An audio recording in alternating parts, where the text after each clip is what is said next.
Ovim zakonom biće jasno definisane nadležnosti javnih beležnika. Na javne beležnike prenose se uglavnom nadležnosti suda u onim stvarima u kojima sud ne odlučuje presudom.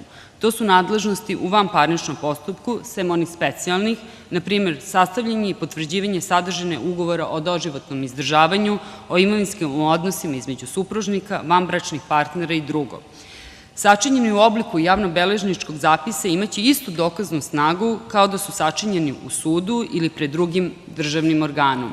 U pogledu drugih pravnih poslova predviđena je alternativna nadležnost suda ili drugog državnog organa sa jedne strane i javnih beležnika sa druge strane. To će biti slučaj sa poslovima koji se, na primjer, odnose na testamentarno raspolaganje ili poslovi u vezi sa prometom nepokretnosti.